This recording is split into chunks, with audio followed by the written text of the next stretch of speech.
Bugün 14 Şubat Sevgililer Günü, her yer buram buram sevgi kokuyor. Ordu'da özel bir çiçekçide değişik bir uygulamaya imza atarak Sevgililer Günü'ne özel çiftlere kemanla çiçek satıyor.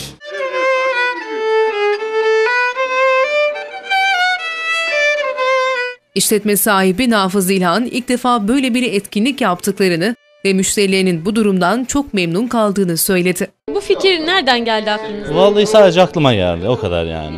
Aklıma geldi çünkü hep gördüğümüz, izlediğimiz, yıllardır bildiğimiz yani kemandır. Sevgililer Günü'nde veya sevgiliyi işte yemek yerken veya evlilik tekliflerinde hep keman tercih edildiği için ben de keman tercih ettim.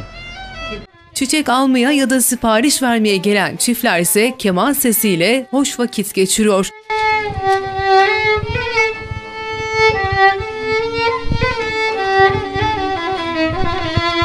Nafız İlhan, herkes çok memnun oluyor. Müşterilerimiz çiçekleri beğenip paket yaptırıp işlemlerini tamamlayıncaya kadar keman restani dinleme fırsatı buluyor dedi. Vallahi tepkiler güzel. Sadece çok aşırı yoğunluk olduğu için yoğunlukta tam zevkini alamıyorlar herhalde. Çünkü herhalde birazcık oturarak dinlenen bir müzik. Vallahi şu anda işin doğrusu da çok böyle rahatsız edici bir tepkiler almadık. Herkes mutlu oldular yani gördüğü zaman. Şaşırdılar ilk önce. Sonra da tebessümle ayrıldılar. Kemansa aşkı anlattığı için tercih edildi. Aşkı anlattığı için kemanı seçtik. Vallahi inşallah müşterilerimiz memnun olmuştur. Eğer memnun olurlarsa bu sefer ikinci Sevgililer Günü'nde iki tane, üç tane çoğaltabiliriz kemanlarımızı. Keman çalarak Sevgililer Günü'nü daha da anlamlı kılmak adına mesai veren üniversite öğrencisi Berker Özen de bu durumun kendisi için çok farklı bir deneyim olduğunu söyledi. Bence çok güzel bir şey düşündü işletme sahibi diyeyim.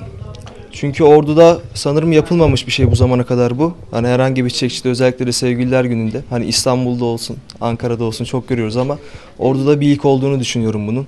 Bence çok güzel bir uygulama. Ben de bunun parçası olduğum için mutluyum. Çiçek almak isteyenlerin kemanı görünce istekte bulunduğunu dile getiren Özen, çiçek almaya gelen çiftler keman sürpriziyle karşılaşıyor.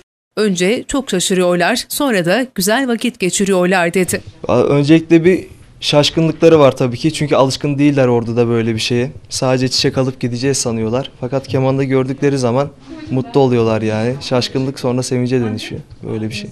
Peki istek isteyenler oluyor mu? İstek isteyenler de oluyor.